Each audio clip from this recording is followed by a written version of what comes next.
Incorrect sentence. I cannot agree to you on the topic. Correct sentence.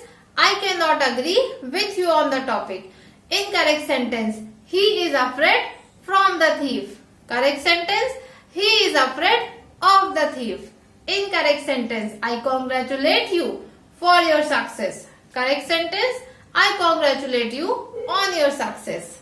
So friends, the way we speak, the way we use the words in our sentences reflects our personality. Yes, and we all do these common mistakes, but even we are not aware of it. So we need to get aware of it and correct these silly and common mistakes. So in our today's lesson, we are going to focus on these small, tiny particles of the sentence, but the crucial part, the vital part of the sentence. So let's start with the very easiest one, which is in. In is used when we want to show anything which is inside anything.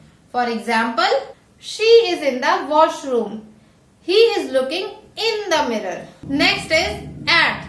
At is used to show exact position of anything or the event. For example, Rohit met her at the entrance of the airport. I am at the party. He is at the concert.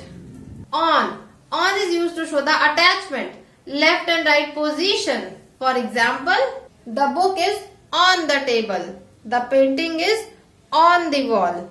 The shop is on the left. Next is by, next to or beside. Means something which is not very far from us. For example, he is sitting next to, by or beside the house. The boy is going next to, by or beside his home. Over. Over is used to show the above or higher position of anything. For example, the boy is holding the football over his head. Next, I walked over the bridge. She jumped over the gate. Across. Across is used to show when something is going from one place, one side to other side. For example, the boatman is sailing across the Ganga river. She walked across the road. In front of.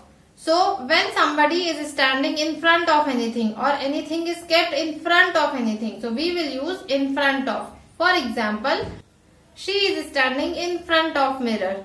His shop is in front of PVR. Behind. When something is behind me or the back side of me. For example, they are sitting behind me. He is standing behind him. Last but not the least is from.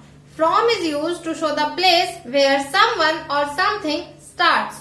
For example, what time does the flight from Goa to Ahmedabad arrive? From where have you purchased these shoes? That's it about our today's video. I hope that you all have learnt the usage of the proper usage of these words and are going to use these sentences, these words in your sentences also. Yes, that will be great. If you have any kind of query related to the words, related to the prepositions which we learned today, please drop it in the comment section. And if you like my video, please give a thumbs up, hit the subscribe button and see you in the next video. Enjoy. Bye-bye.